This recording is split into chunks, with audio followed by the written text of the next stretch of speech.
Hello everyone. If you like what I'm doing here, please consider subscribing, liking, and commenting. It would really help the channel out quite a bit. Thank you very much.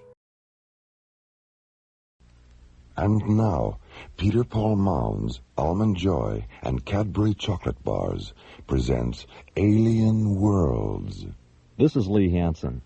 The next two episodes of Alien Worlds will not involve Starlab or our friends in the ISA. This week, Alien Worlds pursues a new horizon. We're going to take you on a mystical journey through a science fiction fantasy adventure that explores the intergalactic origins of spiritual evil and how the inhabitants of the ancient planet of Alithia set out to neutralize that evil over 2,000 years ago. Here then are Olin Soule, Lorene Tuttle, Brucey Taylor, and Roger Dressler in part one of our special presentation, Earthlight.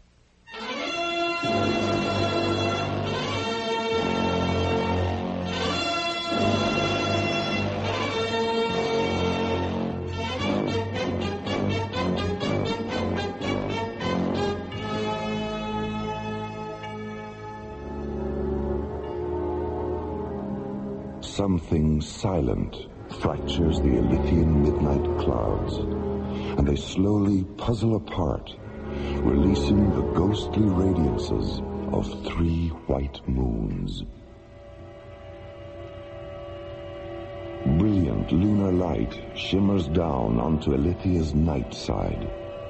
Darkness dissolves as far north as the ion refineries at Lahelia, as far south as the Aviara Sun Tower complex, as far east as the Lusaw Canal Intercept, as far west as the domed wingship port at Darmus.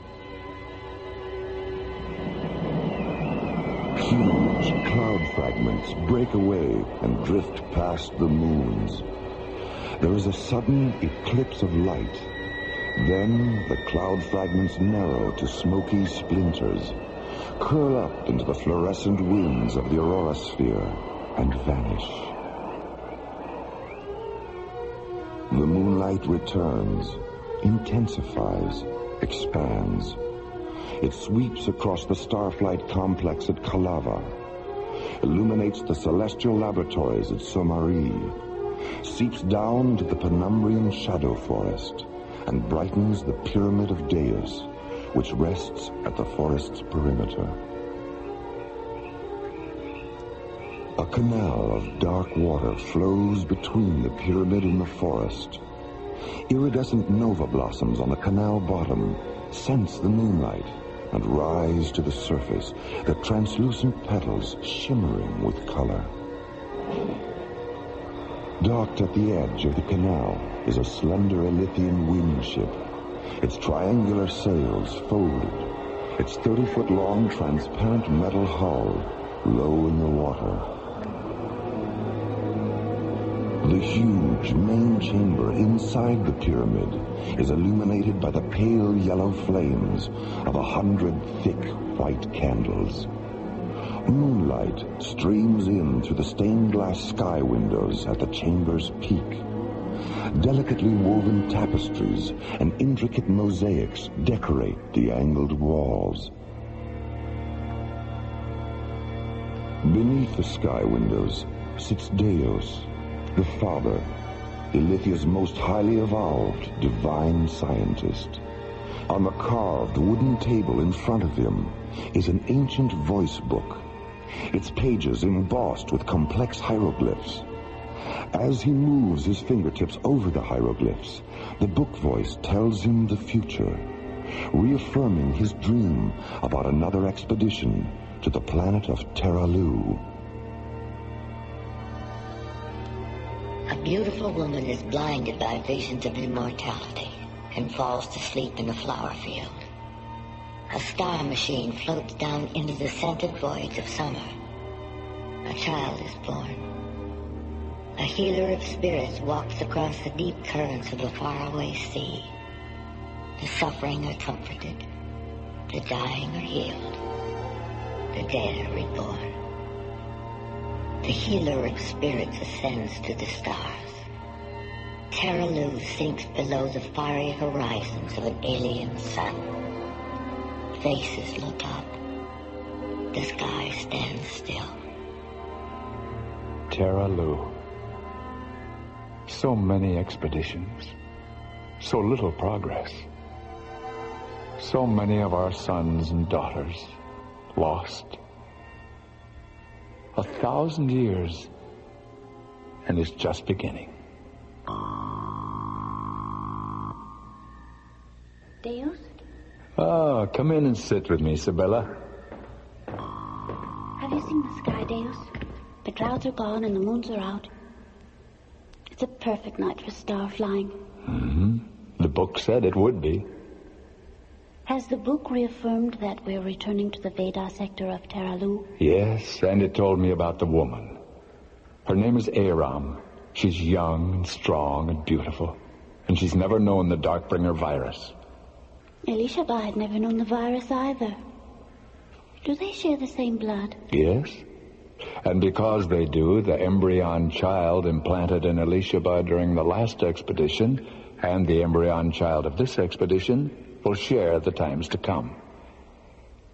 The times to come. How are things progressing at Kalava? The ship was moved to Dome 3 at sunset for fueling and ancillary pre-flight maintenance. Has Aram's embryon child been taken aboard? Yes. Lyria took him into the ship's nucleus chamber at moonrise. She's holding him in the secondary Genesis tank while Karmas finishes refocusing the convection lenses on the primary. And what about Zuriel? Has he installed the new Paratron refractor? He's still working on it. He would have finished by now, but there was a technical setback. Oh? When Zuriel examined the new refractor, he found that 2 of the waveform links were flawed. There wasn't time to send it back to Soma Ray, so he's correcting the flaw with a series of Nimbus filters. Nimbus filters? I wasn't aware that such things existed. They didn't until now. Zuriel synthesized them in the Spectrum Laboratory in Dome 6. Is this the beginning of a new era in Alithian technology? Well, Zuriel seems to think so. You know how he is when he does something especially inventive. Yes. Yes, I know. Deus. When Aram's embryon child evolves to his final form and begins his work, will he be alone? He will at first. But eventually there will be a multitude. How will it end?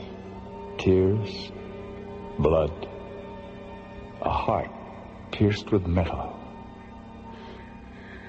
And what will become of us? Will we return to Elithia? The book didn't know, Sibella. Where the journey back should have been, there was only silence. Alien World's special presentation of Earthlight will continue. Alien World's special presentation of Earthlight continues. Deus, was the book able to calculate the time lapse between our departure from Elithia tonight and our penetration of Terra Lu's gravity veil? Yes, 11 solar days, 9 phenomeners. When will we make contact with Aram? 3 phenomeners past sunrise on the morning of the 12th day. She'll be alone in a field near her village, gathering red and white flowers. Red and white. Blood and purity. Yes. The 2 elements that will haunt Aram to the end of her days. Well, it's getting late, Sibella. We'd better start for Kalava.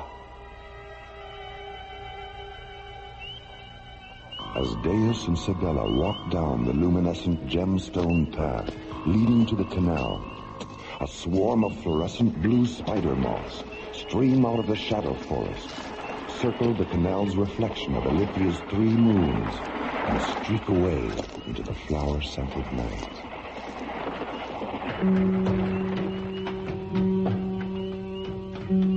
Sibella and Deus board Sibella's wind ship, move to the deep circular cockpit just behind the bow, and settle into thickly cushioned contour seats. Between the 2 seats is a narrow, transparent black systems console, its surface glittering with multiple rows of brightly colored control prisms.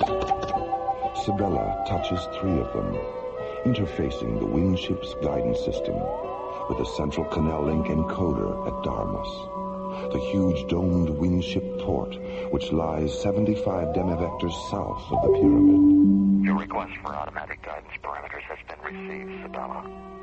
Your vessel will proceed from the Avatar Pyramid tributary through the Lusaw Canal intersect to the Tamil Imbria tributary arch. Automatic guidance will be terminated and manual control returned as you pass beneath the arch and approach the Kalava subcanal. Tiny levers fold open the windship's thin metal masts, releasing a quiet, magnetically generated wind which swells the translucent yellow sails. The small, graceful ship drifts out into the center of the canal, turns 45 degrees, and moves forward to the clean, clear water, nova blossom particles flaring in its wake.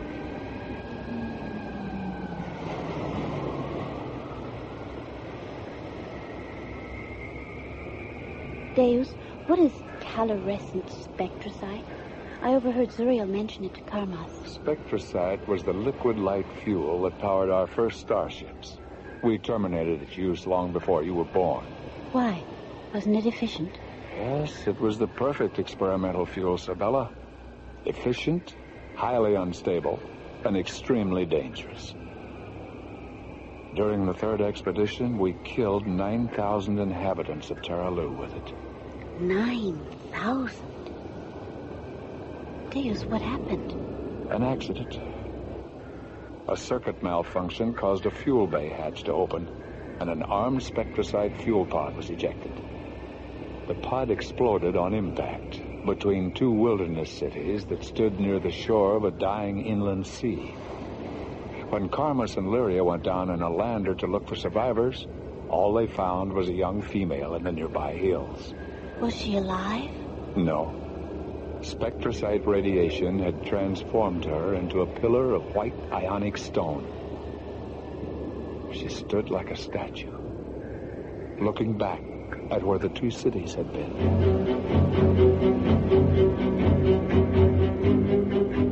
The perimeter of the shadow forest slowly fades into the night as the wingship leaves the Avatar Pyramid tributary and sails out into the Lusaw Canal intersect, the vast artificial lagoon where all of Elithia's equatorial waterways converge.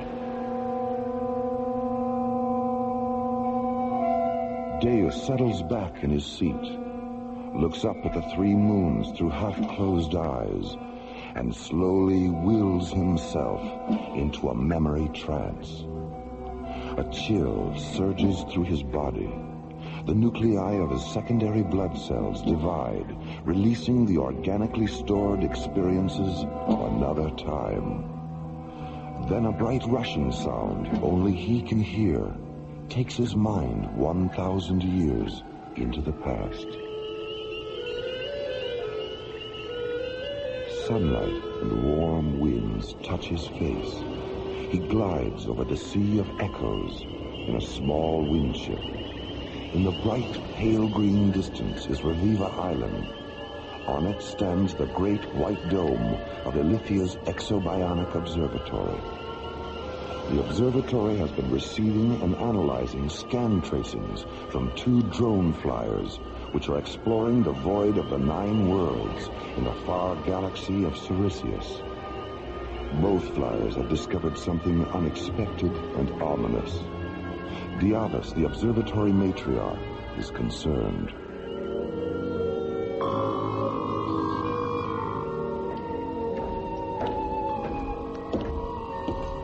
Have you confirmed it, Diavas? Yes. Sit here beside me, Deus. I'll transfer the visual data to the wall screen. An abstract 3-dimensional scan pattern fluoresces onto the large triangular wall monitor and slowly becomes a geological image of multi-layered earth and volcanic rock. Embedded in one of the layers are the mummified bodies of 3 nude humanoid women. Next to them are 5 black skeletons whose grotesque skulls resemble the heads of ebony gargoyles.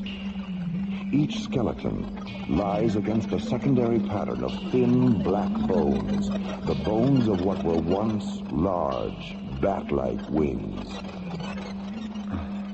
Another world contaminated by Darkbringers. Is it a planet in this star system? No, it's in the Sirius galaxy.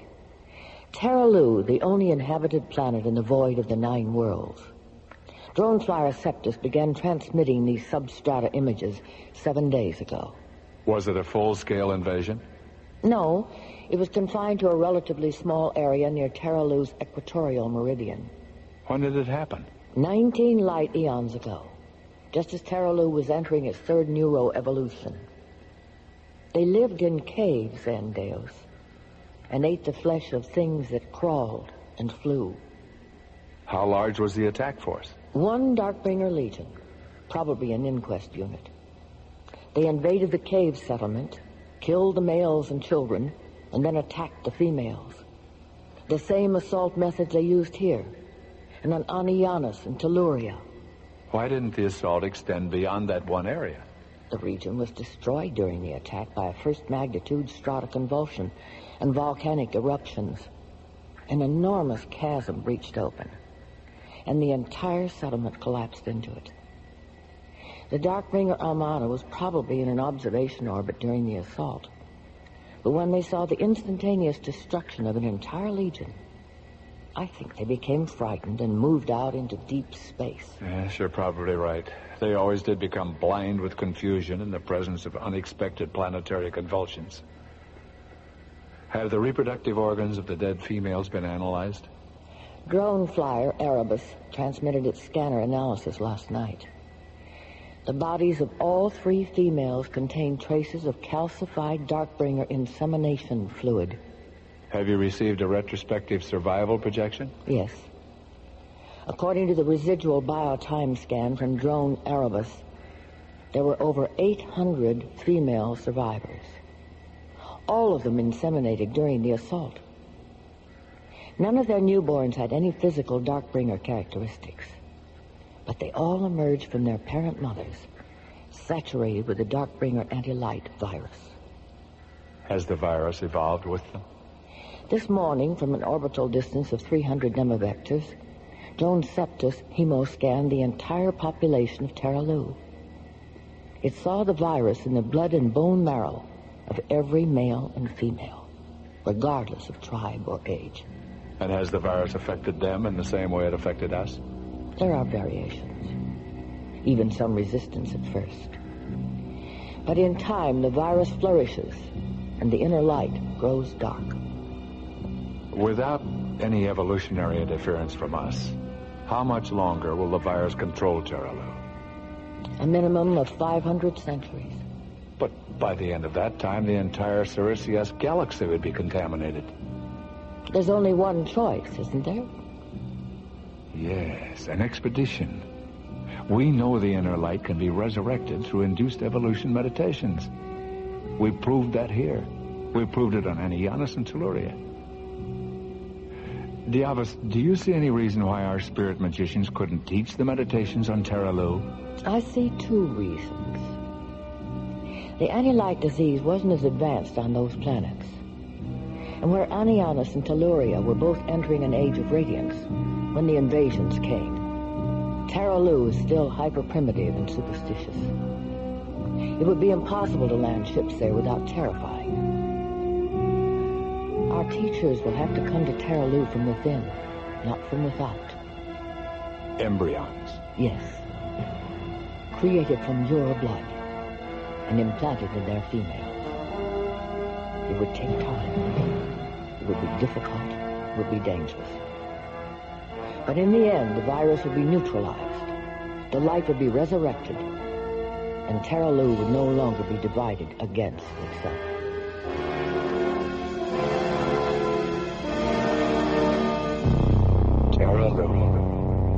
Terralu. So many expeditions.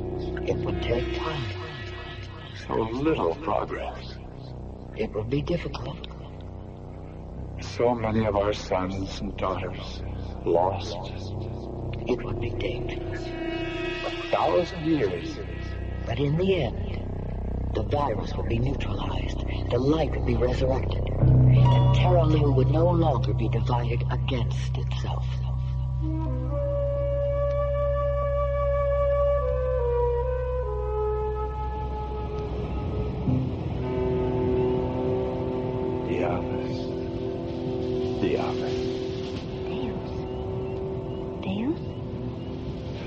Ah, Isabella. I was just remembering an old friend, and 100 other nights like this, and 100 other expeditions. So much time has passed. So many of Alithia's sons and daughters have been lost. 1,000 years. And it's just beginning. Alien World's special presentation of Earthlight will continue.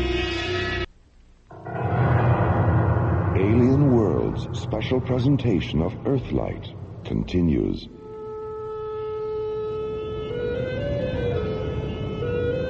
What did you do after the Darkbringers killed your parent, mother, and father? I escaped into the wilderness of Bas with a group of scientists and technical magicians from the city of Tialin. We thought we'd be safe there, but 3 days after the initial attack, Darkbringer annihilation squads began saturating the atmosphere and waterways with the virus. Eventually, we all became infected to some degree.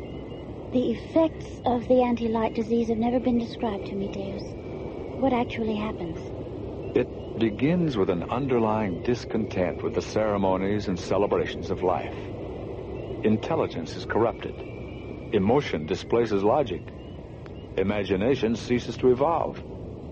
The ability to separate the symbols of existence from existence itself disappears.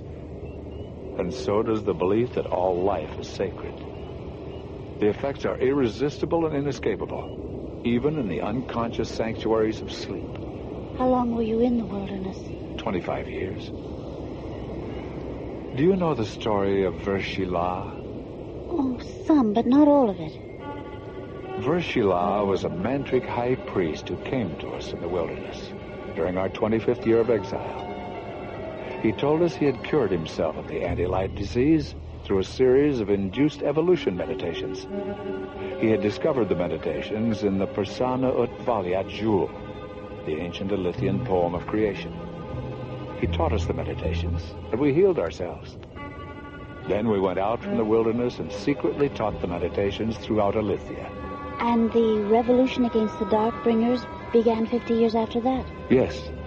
Our technical magicians built secret subterranean laboratories where they created ships armed with powerful liquid light injectors.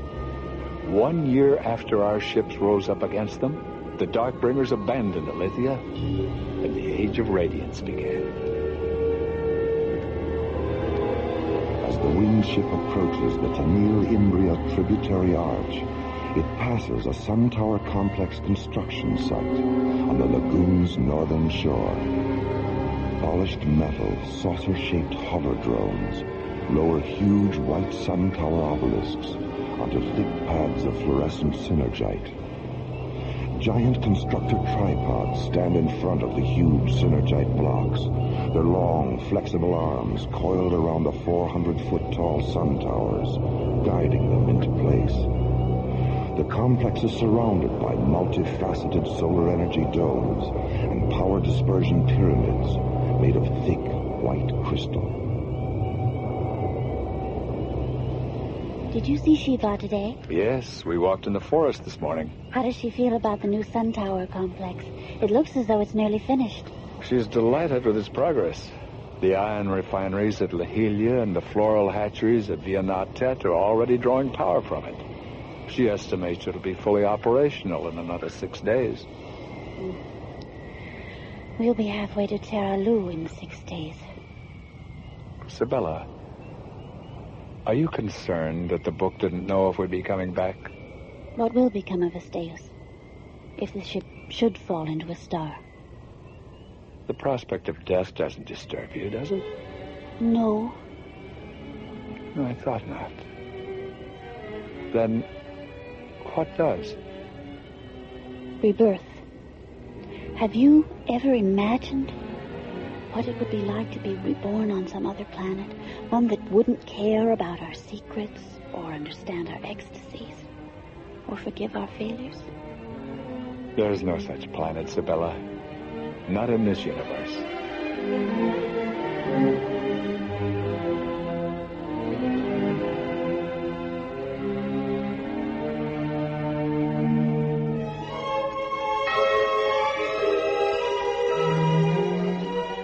Part 1 of Earthlight was written by Ron Thompson and starred Olin Soleil as Deus, Russi Taylor as Sibella, and Lorene Tuttle as Diabas.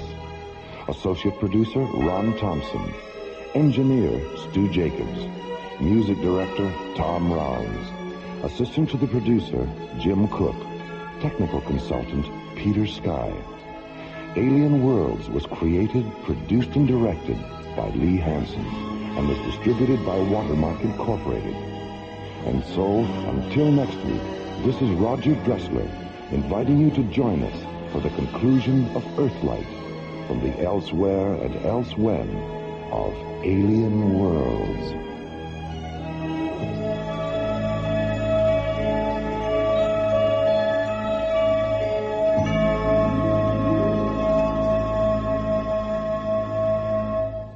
Here then are Olin Soleil, Lorene Tuttle, Russi Taylor, Mel Wells, Byron Kane, Susan Silo, and Roger Dressler in Part 2 of our special presentation, Earthlight.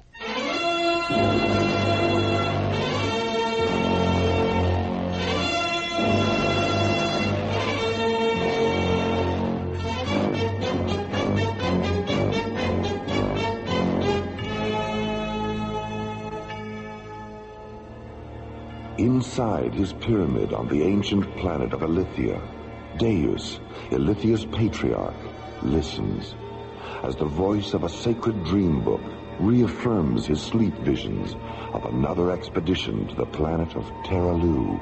A beautiful woman is blinded by visions of immortality and falls to sleep in a flower field. A star machine floats down into the scented voids of summer. A child is born. A healer of spirits walks across the deep currents of a faraway sea. The suffering are comforted. The dying are healed. The dead are reborn. The healer of spirits ascends to the stars. Terralu sinks below the fiery horizons of an alien sun. Faces look up.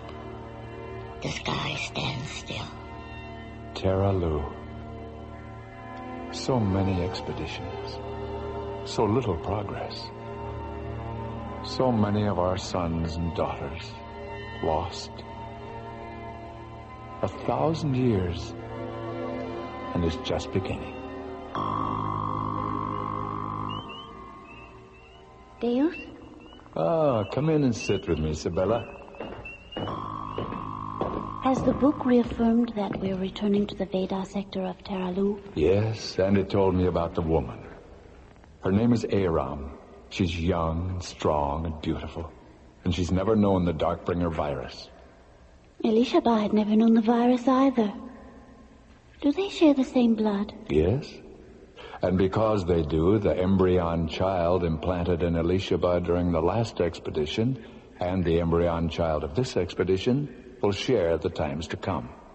How are things progressing at Kalava? The ship was moved to Dome 3 at sunset for fueling and ancillary pre-flight maintenance. Has Aram's embryon child been taken aboard? Yes. Lyria took him into the ship's nucleus chamber at moonrise. How will it end?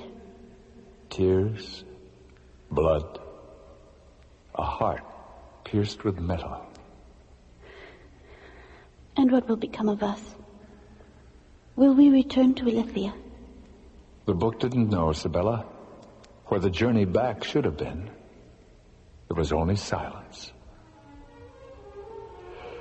Well, it's getting late, Sibella. We'd better start for Kalava.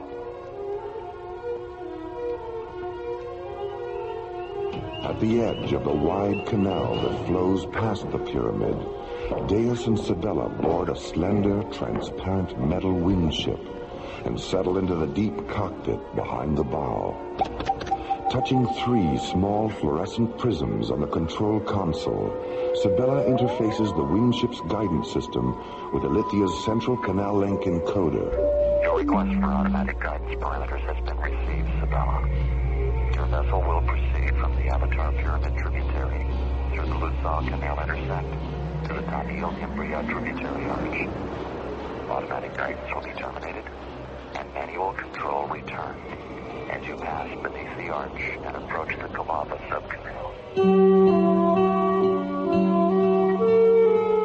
Half an hour later, the Wingship sails out into the Lusaw Canal intersect, the vast artificial lagoon where all of Alithia's equatorial waterways converge. Deus settles back in his seat, looks up at Alithia's 3 moons, and slowly wills himself into a memory trance that takes his mind 1,000 years into the past. 2 Alithian drone flyers have been orbiting Terralu, the only inhabited planet in the void of the 9 worlds. During their 13th orbit, the 2 laboratory drones have discovered something unexpected and ominous. Deus is called to Alithia's exobionic observatory, where scanner data from the 2 flyers is being decoded and analyzed. Have you confirmed it, Diavas? Yes. Sit here beside me, Deus. I'll transfer the visual data to the wall screen. A geological image of multi-layered earth and volcanic rock fluoresces onto the large triangular wall monitor. Embedded in one of the layers are the mummified bodies of 3 nude humanoid women and the remains of 5 long black skeletons. Each skeleton lies against a secondary pattern of thin black bones, the bones of what were once large, bat-like wings. The skulls resembled the heads of ebony gargoyles.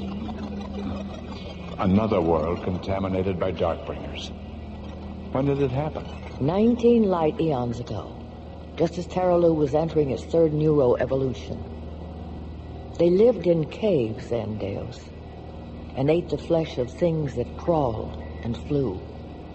How large was the attack force? 1 Darkbringer Legion, probably an inquest unit. They invaded the cave settlement, killed the males and children, and then attacked the females. Why didn't the assault extend beyond that one area? The region was destroyed during the attack by a 1st magnitude stratoconvulsion and volcanic eruptions. Have the reproductive organs of the dead females been analyzed? Drone flyer Erebus transmitted its scanner analysis last night. The bodies of all 3 females contain traces of calcified Darkbringer insemination fluid. Have you received a retrospective survival projection? There were over 800 female survivors. All of them inseminated during the assault. None of their newborns had any physical Darkbringer characteristics, but they all emerged from their parent mothers, saturated with the Darkbringer anti-light virus. Has the virus evolved with them? This morning, from an orbital distance of 300 nemavectors, Drone Septus hemoscanned the entire population of Terralu. It saw the virus in the blood and bone marrow of every male and female, regardless of tribe or age. And has the virus affected them in the same way it affected us? There are variations, even some resistance at first. But in time, the virus flourishes, and the inner light grows dark. There's only one choice, isn't there? Yes, an expedition. We know the inner light can be resurrected through induced evolution meditations. We proved that here. We proved it on Anianus and Telluria. Diavas, do you see any reason why our spirit magicians couldn't teach the meditations on Terralu? I see 2 reasons. The anti-light disease wasn't as advanced on those planets. And where Anianus and Telluria were both entering an age of radiance when the invasions came, Terralu is still hyper-primitive and superstitious. It would be impossible to land ships there without terrifying. Our teachers will have to come to Terralu from within, not from without. Embryons. Yes. Created from your blood and implanted in their females. It would take time. It would be difficult. It would be dangerous. But in the end, the virus would be neutralized. The light would be resurrected. And Terralu would no longer be divided against itself.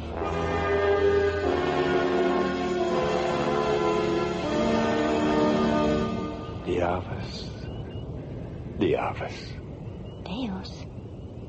Deus? Ah, Sibella. I was just remembering an old friend, and 100 other nights like this, and 100 other expeditions. 1,000 years. And it's just beginning. Alien World special presentation of Earthlight will continue.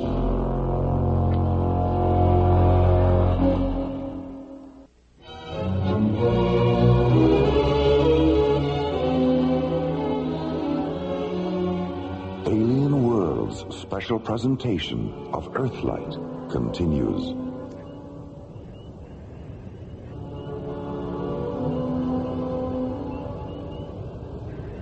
Deus, was the book able to calculate the time lapse between our departure from Elithia tonight and our penetration of Terralu's gravity veil? Yes. 11 solar days, 9 phenomeners. When will we make contact with Aram? 3 phenomeners past sunrise on the morning of the 12th day. She'll be alone in a field near a village, gathering red and white flowers. Red and white. Blood and purity. Yes.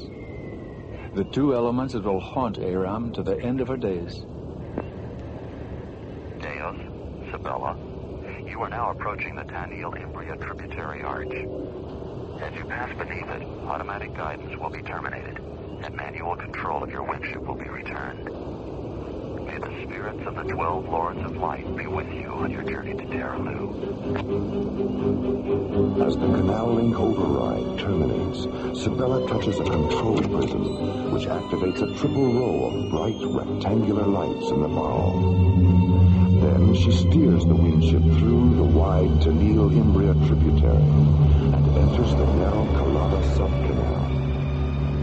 A few moments later, the slim, transparent vessel glides across a small lagoon and docks at the edge of the Calada Starflight complex.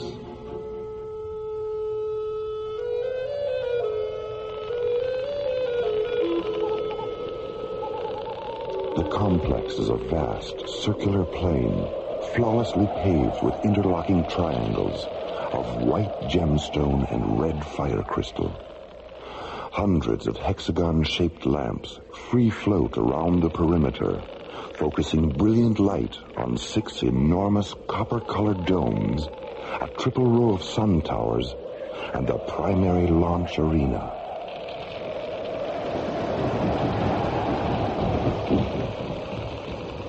At the Calada dock, Deus and Sibella secure their windship and board a small hover drone, which takes them across the gemstone and fire crystal plain to Dome 3.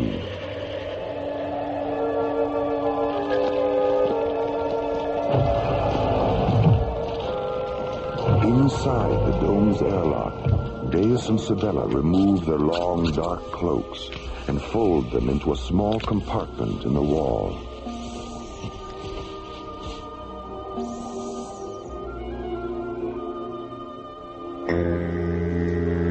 Later, they enter the dome's asepsis chamber and close their eyes and stand motionless as antiseptic light and sound sterilize their hair, skin, and outer garments. Then, a large circular hatch irises open in front of them, and they step through into the dazzling light of the dome's interior. In the center of the dome is Elithia's most powerful and complex starship, a huge ovaloid spacecraft created from organically grown metals. It rests heavily on 3 massive pneumatic parking spheres and dwarfs the 50 technicians who move over its seamless, polished metal surface. Parked in front of the starship are 3 teardrop-shaped tug crawlers. Their transparent canopies slid open.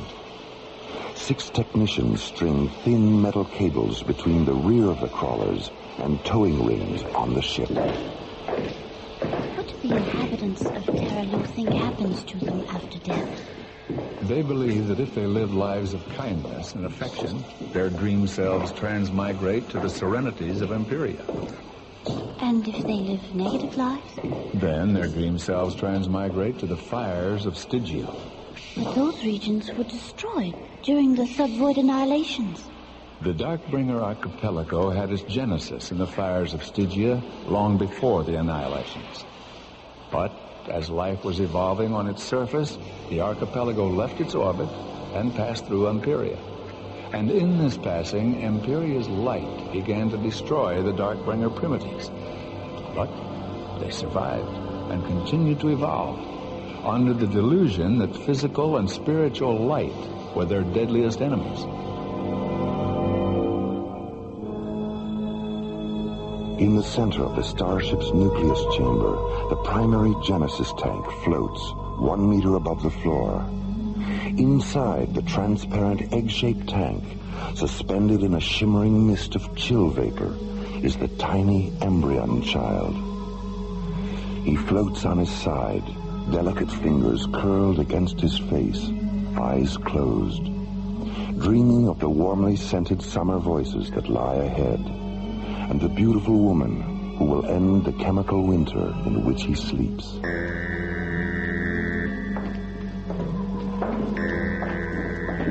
Just look at him, Sabella.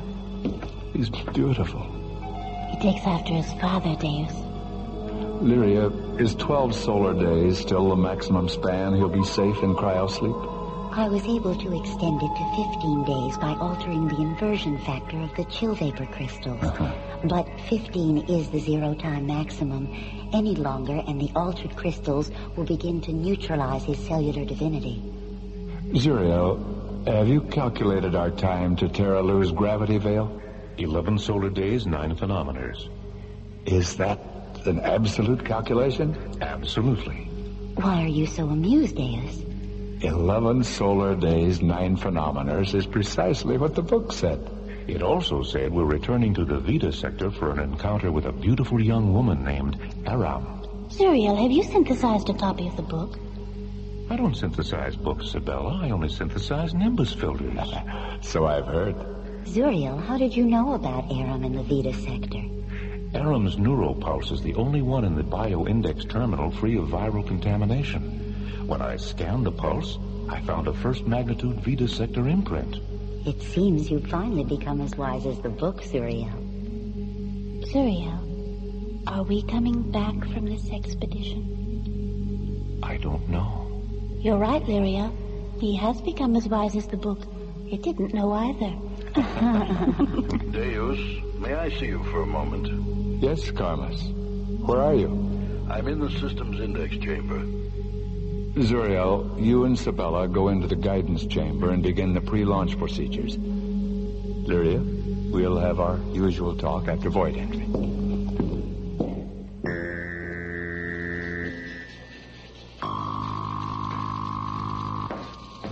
Is there a technical problem, Carmen? No.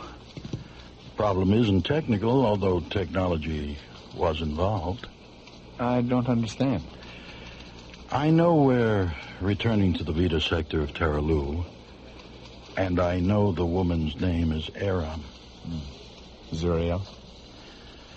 No, I knew before Zuriel did.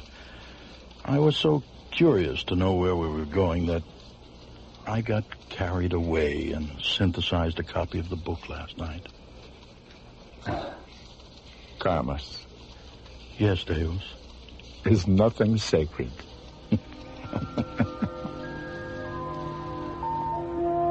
Alien World's special presentation of Earthlight will continue.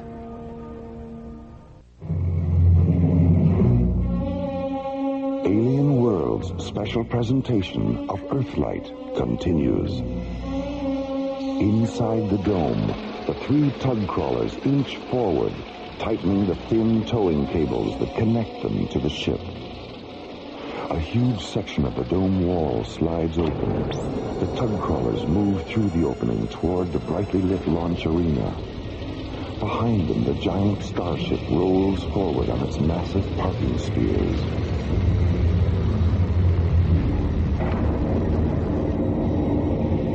In the guidance chamber, Deus, Sibella, and Zuriel sit in cushioned pod chairs, facing a massive instrument console.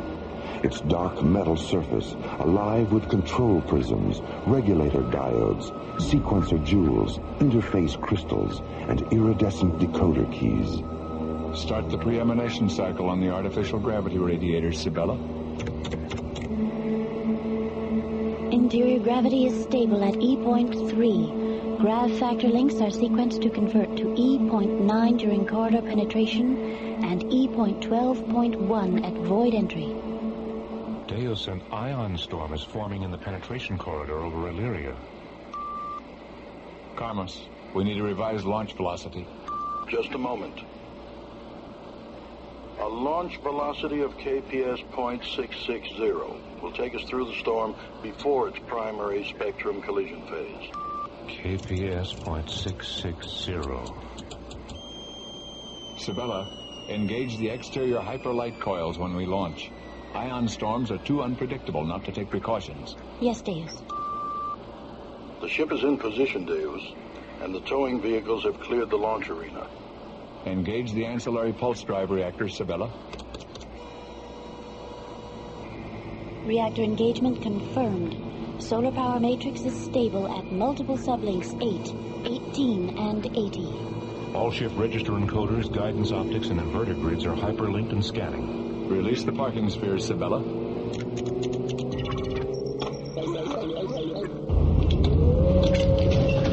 A hexagon-shaped hatch irises open in the bottom of the ship, and a huge gleaming tripod slowly telescopes down.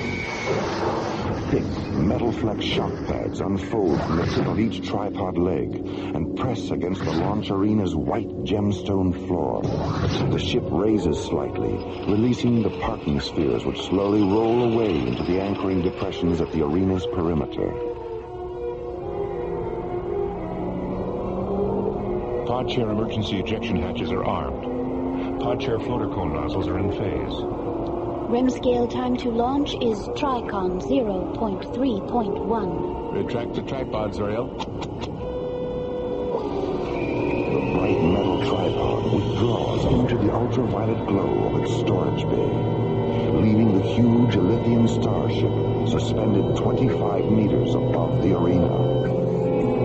9 round ports iris open around the concealed tripod hatch, releasing thin beams of dazzling white light. Louvered exhaust vents blast raw magnetic waste against the arena floor, raising a translucent wave of fine white dust which rolls out over the anchored parking spheres. REM scale time is terminated. Primary reactor interlock at binary 2.3.1.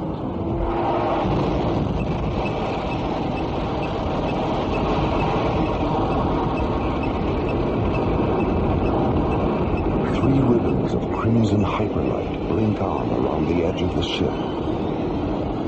Then the huge spacecraft slowly rotates 90 degrees and begins its majestic ascent.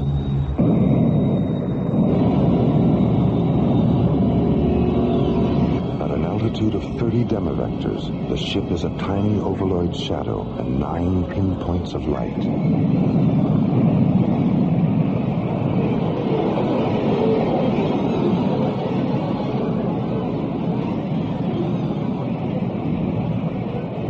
At 120 demivectors, the starship backs 18 degrees, angles up, and races toward the penetration corridor over Illyria.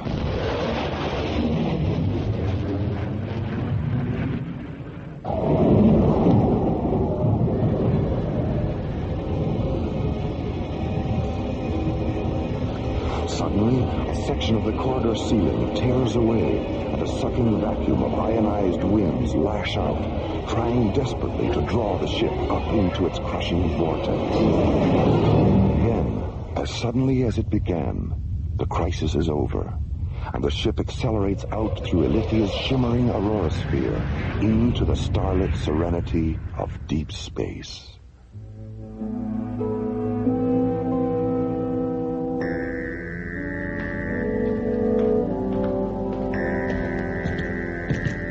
Is our embryon child safe, Lyria? Yes, Deus. Safe and sleeping.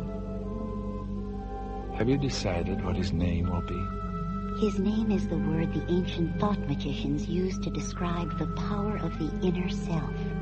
The word is Jesus, and it means, I am become the healer of worlds.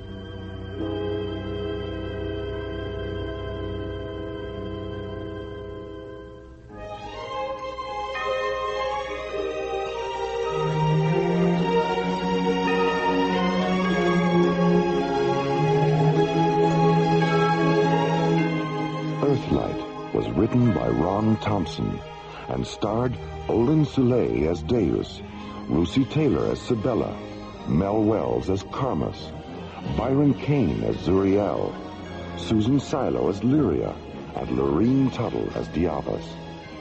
Associate producer Ron Thompson, engineer Stu Jacobs, music director Tom Rounds, assistant to the producer Jim Cook, technical consultant Peter Sky.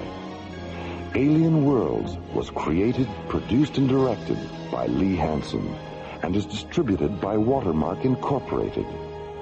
And so until next week, this is Roger Dressler inviting you to join us for our next adventure, The Seeds of Time, from the elsewhere and elsewhen of Alien Worlds.